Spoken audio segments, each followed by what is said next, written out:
여보세요? 어머니가 쓰러지셨다고요? 그 순간 장바구니가 손에서 미끄러졌다. 주변 소리가 전부 멀어졌다. 병원에 도착하자 들려온 말. 수술? 굳이 해야 돼? 85세야. 심장이 덜컥 내려앉았다. 아무리 그래도 이건 아니었다. 다음날 새벽. 너무 일찍 돌아온 발걸음. 어머니 어디 계셔요? 이미 모셔다 왔어. 그 말이 왠지 섬뜩했다. 불안해서 차 블랙박스를 열었다. 영상이 재생되는 순간 숨이 멎었다. 새벽 4시 41분. 어두운 버스 정류장. 남편이 기절한 노모를 벤치에 눕혀두고 있었다. 그리고 마지막 장면. 그 손에서 옥반지를 빼가는 모습. 핸드폰을 놓칠 뻔했다. 40년 동안 내가 도대체 뭘 믿고 산 거야? 그때였다. 등 뒤에서 울먹이는 목소리. 말해야 할 게 있어. 그 사람 요즘 이상했어. 숨겨져 있던 이야기들이 쏟아졌다. 서류 조작, 재산, 이혼 준비, 젊은 여자, 바닥이 꺼지는 듯한 느낌. 그러나 한 가지 생각이 머리를 치고 올라왔다. 어머니, 지금 어디 계실까? 여러분, 이 사연은 혼자 듣는 것보다 누군가와 함께 나누면 더 깊게 와닿는 이야기입니다. 시작하기 전에 좋아요와 구독을 눌러주시면 따뜻한 이야기를 더 자주 전해드릴 수 있어요. 그럼 이제 한순간도 놓치지 말아야 할 이야기를 시작합니다. 여보세요? 어머니가 쓰러지셨다고요? 2024년 3월 15일 금요일 오후 3시. 저는 평소처럼 시장에서 장을 보고 있었습니다. 시어머니가 좋아하시는 갈치를 고르며 오늘은 물을 많이 넣어 시원하게 끓여드려야겠다고 생각하던 참이었죠. 40년 시집살이 동안 매주 금요일마다 해드리던 갈치조림이었습니다. 전화벨이 울렸습니다. 병원이었습니다. 장바구니가 손에서 미끄러졌고 갈치가 바닥에 나뒹굴었지만 주울 생각도 못했습니다.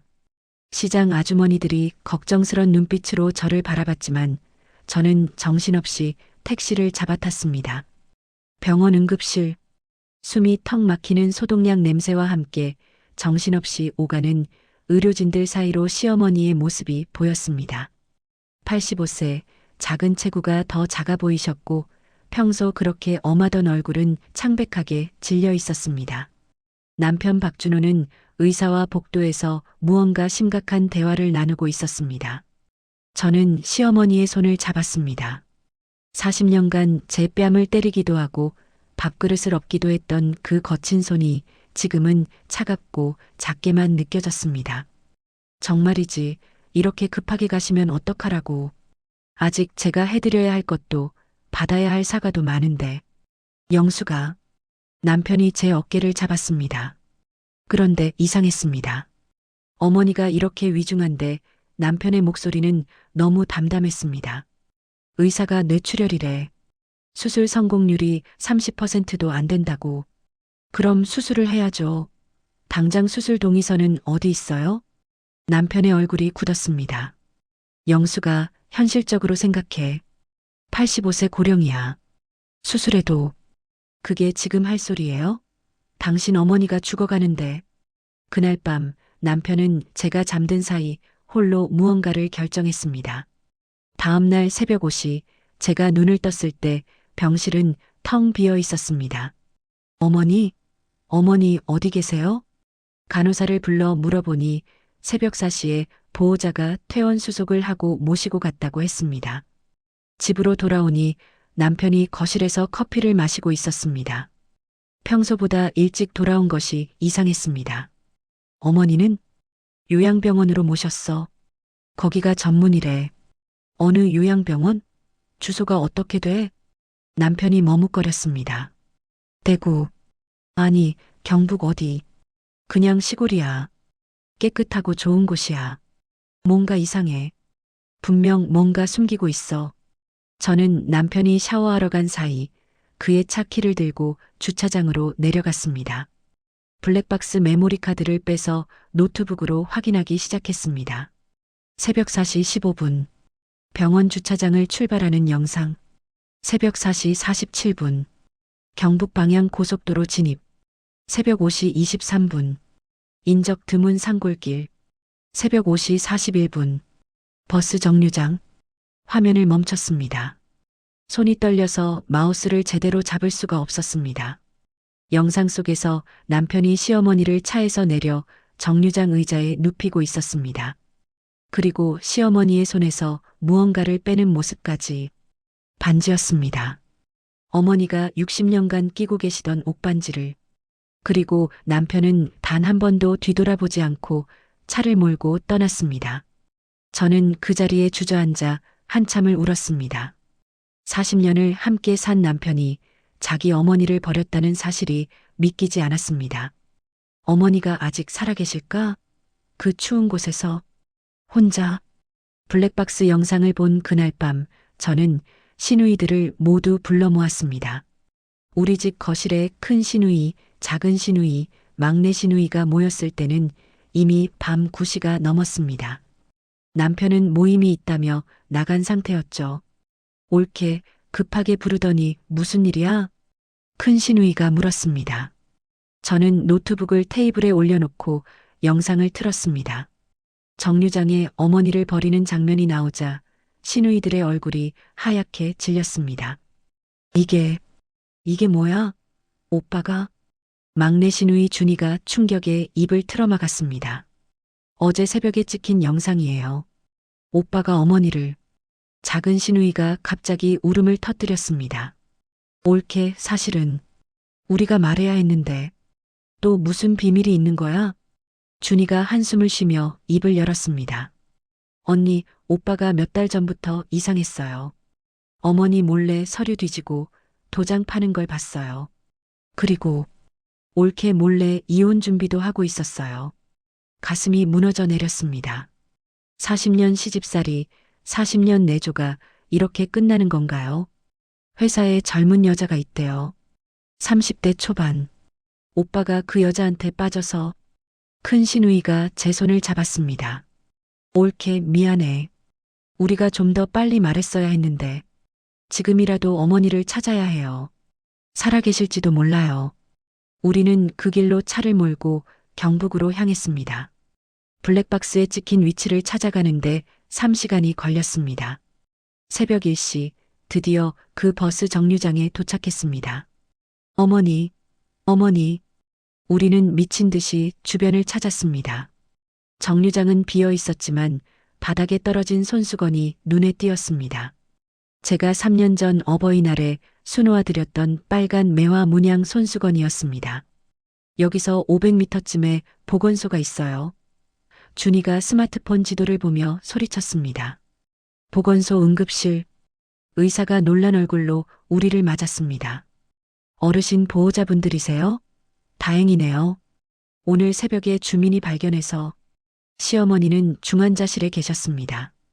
왼쪽 반신이 완전히 마비됐지만 기적적으로 살아계셨습니다. 언니, 오빠한테 연락해야 하지 않을까? 준이가 조심스럽게 물었습니다. 아니요. 이제 그 사람은 필요 없어요. 정말이지 어머니를 버린 사람을 왜 부를까? 이제 내가 딸이 되어드릴게요. 다음 날 아침 남편이 병원에 나타났습니다. 뻔뻔하게도 걱정스러운 표정을 지으며 어머니가 여기 계셨구나. 요양병원에서 연락이 와서. 그만하세요. 블랙박스 다 봤어요. 남편의 얼굴이 굳었습니다. 그리고 당신이 준비한 이혼 서류도 알아요. 그 젊은 여자도요. 시누이들이 뒤에 서서 남편을 노려봤습니다. 오빠 어떻게 그럴 수 있어? 엄마를 버리다니. 남편이 갑자기 화를 냈습니다. 그래, 다 내가 잘못했어. 그런데 40년이면 충분하잖아. 이제 내 인생 살고 싶다고. 그 순간 중환자실에서 알람이 울렸습니다. 시어머니의 상태가 악화된 것입니다. 어머니, 제발. 이렇게 가시면 안 돼요. 우리가 아직 할 이야기가 남았는데. 시어머니는 다행히 위기를 넘기셨지만 의사의 표정은 밝지 않았습니다. 뇌출혈 후유증이 심각합니다. 왼쪽 완전마비에 언어장애까지. 평생 간병이 필요할 겁니다. 남편이 즉시 대답했습니다. 그럼 요양병원으로. 아니요. 제가 모실게요. 모두가 저를 돌아봤습니다. 영수가 현실적으로 생각해. 내가 어떻게 40년 모셨는데 이제 와서 못 모실 게 뭐가 있어요? 저는 시어머니의 손을 꼭 잡았습니다. 차갑던 손에 조금씩 온기가 돌고 있었습니다. 그리고 이혼해요. 서류 준비하세요. 남편이 당황했습니다. 뭐, 내가 지금, 당신은 새 사람 만났잖아요. 저도 이제 제 길 갈게요. 대신 어머니는 제가 모셔요. 정말이지, 이제야 속이 시원하네. 40년 만에 처음으로 내 의견을 말하다니. 큰 시누이가 반대했습니다. 옳게, 그래도 법적으로는 우리가. 언니 40년 동안 어머니 간병은 제가 다 했어요. 언니들은 명절에나 왔잖아요. 제 말이 너무 직설적이었나요? 하지만 이제는 참고 싶지 않았습니다. 준이가 제 편을 들었습니다. 언니들, 옳게 언니 말이 맞아요. 우리가 뭘 했어요? 옳게 언니가 다 했지. 결국 이혼 서류가 준비됐고 재산 분할은 포기한다는 조건으로 남편이 도장을 찍었습니다. 대신 시어머니의 의료비는 제가 부담하기로 했죠. 그날로 저는 시어머니를 제 친정집으로 모셨습니다. 80세가 넘은 친정 부모님은 처음엔 놀라셨지만 사정을 듣고는 받아주셨습니다. 영수가 내가 맞는 일을 하는 거야. 혈육도 못하는 일을 내가 하는구나. 친정어머니가 제 머리를 쓰다듬어 주셨습니다. 40년 만에 받는 어머니의 손길이었습니다. 시어머니를 친정 안방에 모시고 저는 옆방에서 24시간 간병을 시작했습니다. 기저귀를 갈고 밥을 떠먹이고 굳은 팔다리를 주물러 드리는 일상이 시작됐습니다. 그런데 이상했습니다. 40년간 그렇게 무서웠던 시어머니가 이제는 작은 아이처럼 보였습니다. 어머니, 제가 끓인 미역국이에요. 한 숟갈 드셔보세요. 시어머니의 눈에서 눈물이 흘렀습니다. 말은 못하시지만 눈빛으로 무언가를 전하려 하셨습니다. 어머니, 무슨 말씀을 하고 싶으신 거예요? 일주일이 지나자 동네에 소문이 퍼졌습니다. 며느리가 시어머니를 버린 남편 대신 모신다면서 40년 구박받고도 그렇게 한다니 대단하네. 하지만 저는 남의 시선은 신경 쓰지 않았습니다. 매일 밤 시어머니 옆에서 잠을 청하며 옛날 이야기를 들려드렸습니다. 어머니, 제가 처음 시집 왔을 때 기억나세요? 그때 어머니가 김치도 못 담근다고 혼내셨잖아요. 시어머니가 미안한 듯 고개를 돌리셨습니다. 괜찮아요. 다 지난 일이에요. 그래도 어머니 덕분에 요리 잘하는 며느리가 됐잖아요. 한 달이 지나고 시어머니의 재활치료가 시작됐습니다. 병원까지 매일 모시고 다니며 물리치료, 언어치료를 받게 했습니다. 그러던 어느 날 시어머니가 처음으로 제 손을 꽉 잡으셨습니다. 오른손에 힘이 들어가기 시작한 것입니다. 어머니, 손에 힘이 들어가세요? 시어머니가 고개를 끄덕이셨습니다. 그리고 떨리는 손으로 허공에 글씨를 쓰려 하셨습니다. 안. 어머니가 사과를 하시는 건가? 40년 만에. 친정에서 시어머니를 간호한 지 2달이 지났습니다. 놀라운 일이 일어났습니다. 막내 시누이 준이가 매일같이 찾아온 것입니다. 옳게 언니, 제가 오늘은 어머니 목욕 도와드릴게요. 준이는 세면대야에 따뜻한 물을 받아와 정성스럽게 시어머니를 닦아드렸습니다. 50이 넘은 나이에도 처녀 같은 준이가 왜 이렇게 헌신적인지 궁금했습니다. 준이야, 고마워. 그런데 왜 이렇게까지? 언니, 사실 저도 시집살이 때문에 이혼했잖아요. 어머니가 얼마나 힘드셨을지 이제야 알겠어요. 준이의 눈에 눈물이 고였습니다. 어느 날 오후 준이와 함께 시어머니의 물건을 정리하던 중이었습니다. 낡은 장롱 서랍 깊숙한 곳에서 봉투 하나를 발견했습니다. 언니, 이거 봐요. 영숙에게라고 적혀 있어요. 편지 뭉치였습니다. 날짜를 보니 10년 전부터 써오신 것이었습니다. 총 20통이 넘었습니다. 첫 번째 편지를 펼쳤습니다. 영수가, 내가 너에게 못되게 굴어서 미안하다. 사실 나도 시집살이가 너무 힘들어서 너에게 풀었던 것 같구나. 용서해다오. 두 번째 편지. 영수가 내가 해준 갈치조림이 세상에서 제일 맛있더라. 친정엄마가 해주던 그 맛이야. 세 번째 편지. 우리 영숙이가 제일 예쁜 며느리야. 속으로는 늘 자랑스러웠단다. 준호가 바람 피운 거 알면서도 내게 말 못해서 미안해. 손이 떨렸습니다. 시어머니가 남편의 외도를 알고 계셨다니. 언니, 어머니가 언니를 정말 사랑하셨네요. 준이도 울고 있었습니다. 그때 시어머니가 힘겹게 오른손을 들어 제 손을 잡으셨습니다. 그리고 떨리는 손으로 뭔가를 쓰려고 하셨습니다. 편, 지, 더, 편지가 더 있다고요?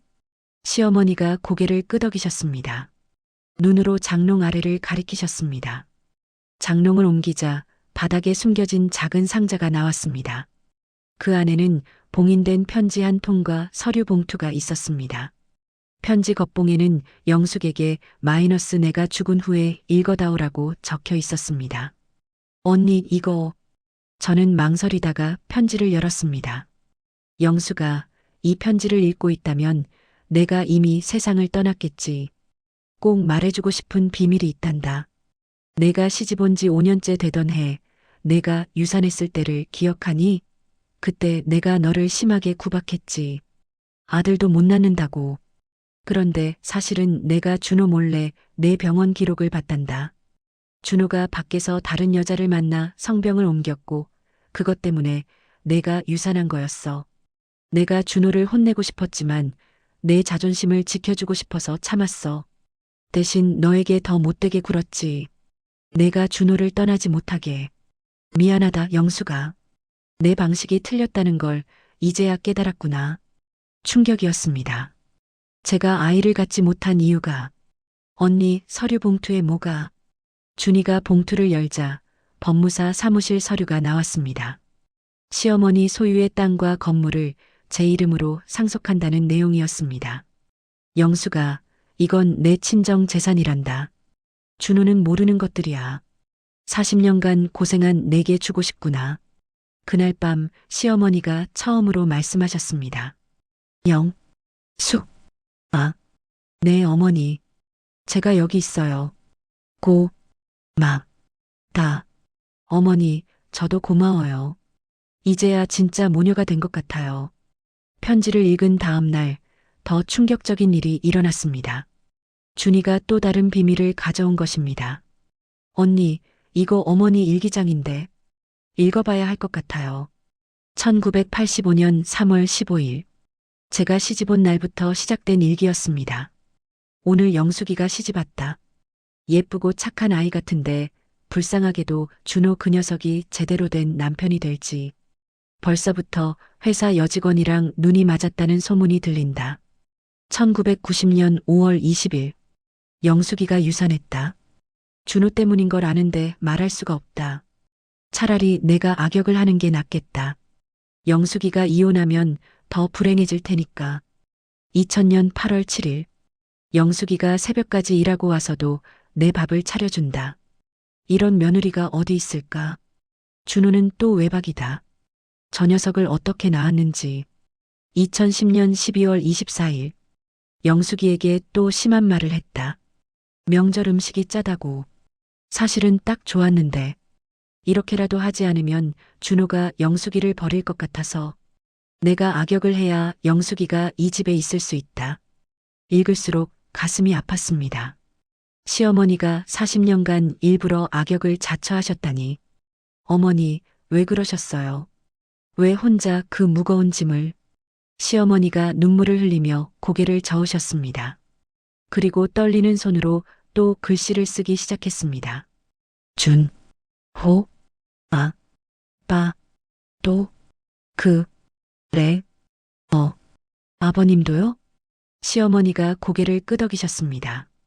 그리고 일기장의 한 페이지를 가리키셨습니다. 1984년 10월 10일. 남편이 죽으면서 남긴 말. 준호를 잘 부탁한다. 그 녀석은 나를 닮아서 여자를 못 벗어난다. 좋은 며느리를 구해서라도 집안을 지켜다오.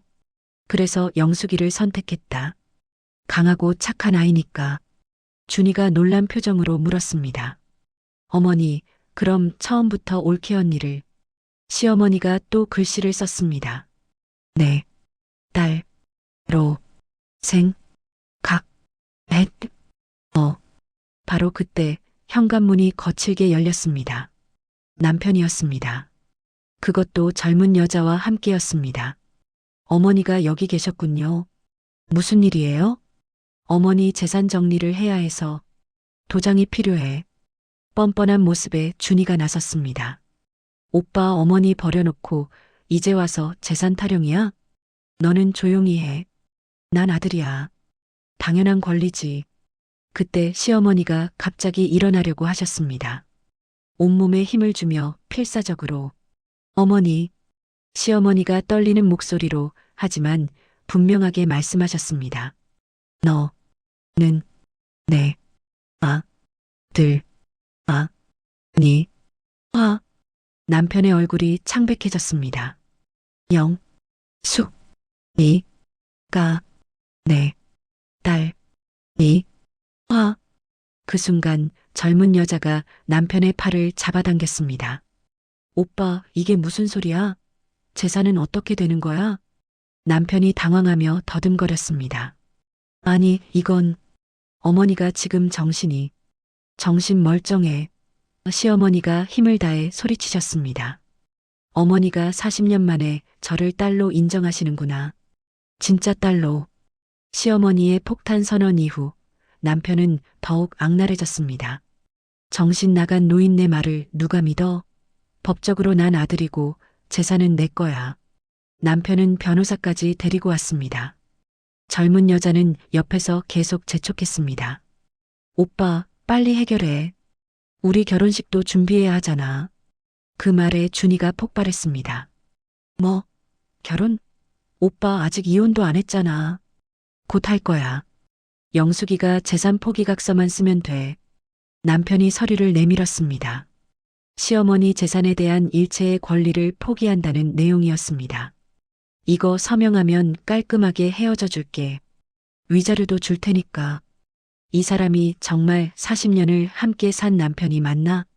그때 시어머니가 또다시 힘을 짜내어 일어나셨습니다. 그리고 떨리는 손으로 서랍을 가리키셨습니다. 준이가 서랍을 열자 또 다른 서류 봉투가 나왔습니다. 이게 뭐? 녹음 파일? USB였습니다. 준이가 노트북에 연결하자 음성이 흘러나왔습니다.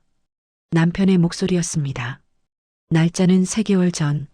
어머니 재산만 정리하면 우리 새 출발할 수 있어. 영숙이는 버리고 어머니도 적당히 요양원에 보내면 돼. 젊은 여자의 목소리도 들렸습니다.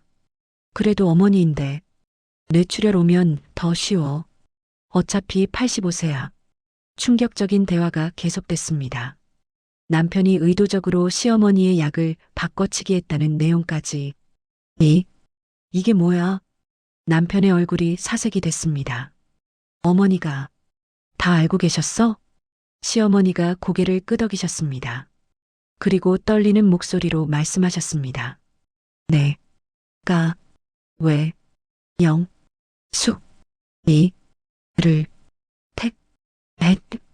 택했겠니? 바로 그때 경찰이 도착했습니다. 준이가 미리 신고한 것이었습니다. 약물 교체와 유기치상 혐의로 조사가 필요합니다. 남편이 발악했습니다. 이건 모함이야. 나는 아들이라고. 젊은 여자는 슬그머니 도망치려 했지만 여경이 막아섰습니다. 같이 조사받으셔야 합니다. 그때 큰 시누이와 작은 시누이도 도착했습니다. 오빠, 우리가 다 봤어. 오빠가 어머니 통장에서 돈 빼간 것도 CCTV도 다 확보했어. 은행 것까지. 남편이 무릎을 꿇었습니다. 어머니, 잘못했어요. 한 번만. 하지만 시어머니는 차갑게 고개를 돌리셨습니다. 너는 이제 내 아들이 아니다. 경찰이 남편을 연행했습니다. 젊은 여자도 함께였습니다. 그날 밤 시어머니의 상태가 급격히 나빠졌습니다. 어머니, 정신 차리세요. 구급차를 불렀지만 시어머니는 제 손을 꼭 잡고 놓지 않으셨습니다. 수, 아, 미, 안, 해. 어머니, 사과하지 마세요. 저도 이제 다 이해해요. 시어머니가 떨리는 손으로 품에서 무언가를 꺼내셨습니다. 60년간 끼셨던 그 옥반지였습니다.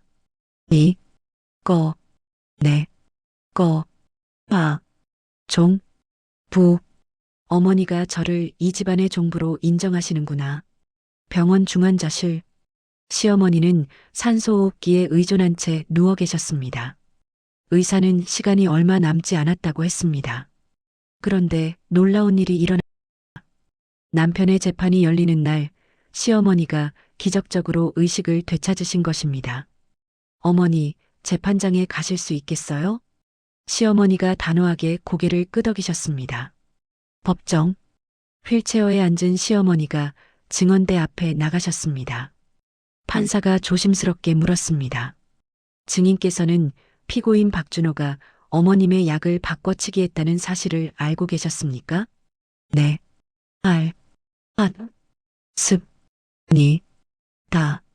왜 신고하지 않으셨습니까? 시어머니가 저를 바라보셨습니다. 그리고 떨리는 목소리로 하지만 분명하게 말씀하셨습니다.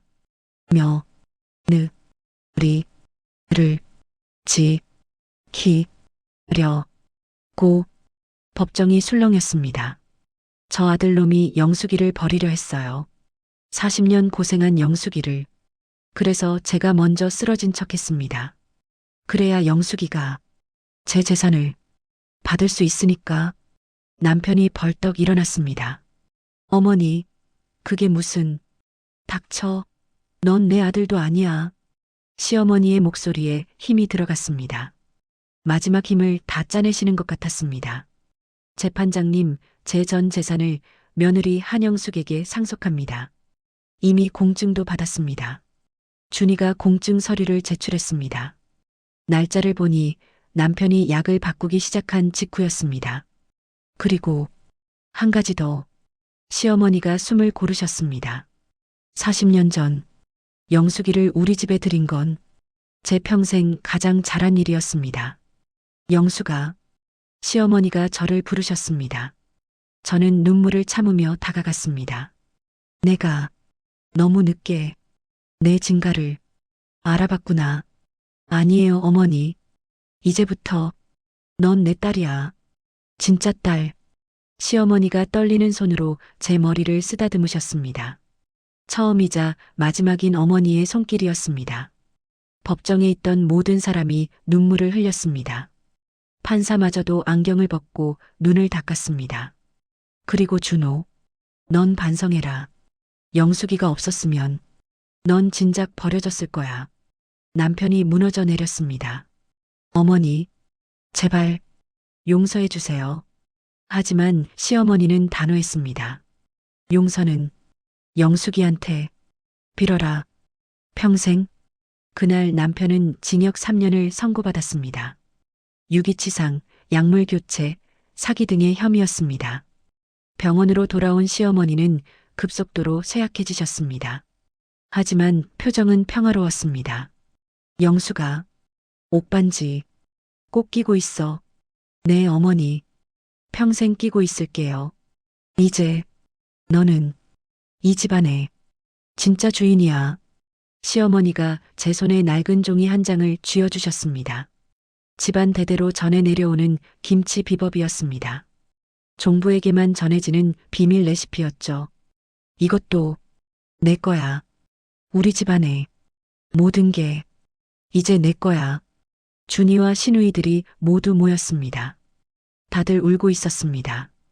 올케 언니, 이제 언니가 우리 집안의 진짜 어른이에요. 큰 시누이가 제 손을 잡았습니다. 40년간 고생하신 거 이제야 인정받으시네요. 시어머니가 마지막으로 우리 모두를 둘러보셨습니다. 모두 영숙이 말 잘 들어. 영숙이가 진짜 어른이야. 그리고는 편안한 표정으로 눈을 감으셨습니다. 어머니, 어머니, 이제 편히 쉬세요. 제가 이 집안을 잘 지킬게요.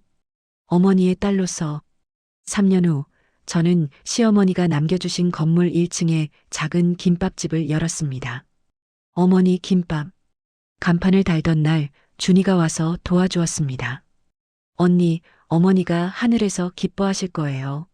가게 한쪽 벽에는 시어머니 사진을 모셨습니다. 매일 아침 향을 피우고 인사를 드립니다. 어머니, 오늘도 잘 다녀올게요. 김밥집은 입소문을 타고 유명해졌습니다. 특히 시어머니가 전해주신 비법으로 만든 김치를 넣은 김밥이 인기였죠. 사장님, 오늘도 김치김밥 세 줄이요. 네, 곧 준비해 드릴게요. 평화로운 일상이 계속되던 어느 날이었습니다. 초췌한 모습의 남자가 가게 문을 열고 들어왔습니다. 출소한 전 남편 박준호였습니다. 영수가. 저는 담담하게 물었습니다. 손님, 주문하실 거 있으세요? 미안해. 정말 미안해. 남편이 무릎을 꿇으려 했지만 저는 말렸습니다. 여기서 그러지 마세요. 다른 손님들 오십니다. 제발, 한 번만 용서해줘.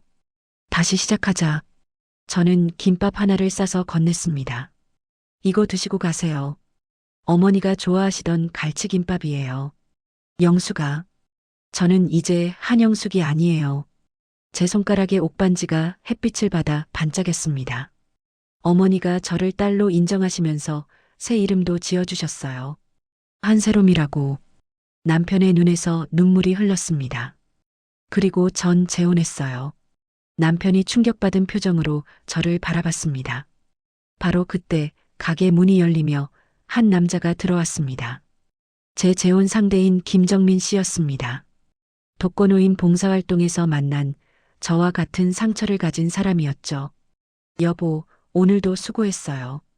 정민 씨가 제 어깨를 다정하게 감쌌습니다. 박준호는 비틀거리며 일어났습니다. 그래, 잘 살아. 그가 나간 후 정민 씨가 물었습니다. 괜찮아요? 네, 괜찮아요. 이제 정말 다 끝났어요. 그날 저녁 저는 시어머니 사진 앞에 앉았습니다. 어머니, 오늘 그 사람이 왔다 갔어요. 용서는 했지만 다시 받아들일 순 없었어요. 바람에 향 연기가 살랑거렸습니다. 마치 시어머니가 고개를 끄덕이시는 것 같았습니다. 준이가 가게에 들렀습니다. 언니, 좋은 소식이 있어요. 큰언니랑 작은언니가 언니를 우리 집안 종부로 공식 인정하기로 했대요. 정말요? 네, 다음 주 제사도 언니가 주관해 달래요. 어머니 기일이잖아요. 어머니, 이제 제가 진짜 이 집안의 종부가 됐어요. 1년 후 제사를 지내는 날이었습니다. 시누이들과 그 가족들이 모두 모였습니다. 심지어 감옥에서 나온 박준호도 멀리서 지켜보고 있었습니다. 제가 제사상을 차리자 모두가 도와주었습니다. 올케 언니, 어머니 레시피대로 하니까 정말 맛있어요. 이제 언니가 우리 집안의 진짜 어른이에요. 제사가 끝나고 저는 시어머니 묘소를 찾았습니다. 어머니, 잘 지내고 계시죠? 저도 잘 지내고 있어요. 어머니가 주신 이름대로 새로운 아침을 맞으며 살고 있어요. 묘비에는 이렇게 적혀 있었습니다. 사랑하는 어머니, 40년 며느리를 3년간 딸로 품어주신 분. 그 아래 작은 글씨로 제가 추가로 새긴 문구가 있었습니다. 당신의 영원한 딸, 새로 몰림. 봄바람에 벚꽃잎이 날렸습니다. 시어머니가 좋아하시던 벚꽃이었죠. 집으로 돌아오는 길 정민 씨가 제 손을 잡아주었습니다. 여보, 행복해요? 네, 정말 행복해요. 옥반지가 따스한 봄볕을 받아 은은하게 빛났습니다. 어머니, 감사해요. 40년의 시집살이 끝에 3년의 딸 노릇 끝에 저는 드디어 진정한 자유와 행복을 찾았어요. 이 모든 게 어머니 덕분이에요. 김밥집은 여전히 잘 되고 있습니다. 가끔 손님들이 물어봅니다. 사장님, 왜 가게 이름이 어머니 김밥이에요? 그럴 때마다 저는 미소 지으며 대답합니다. 저를 진짜 딸로 만들어주신 어머니가 계셨거든요. 40년 시어머니였다가 마지막 3년은 진짜 어머니가 되어주신 분이요. 그리고 마음속으로 덧붙입니다. 어머니, 오늘도 감사해요. 영원히 사랑해요.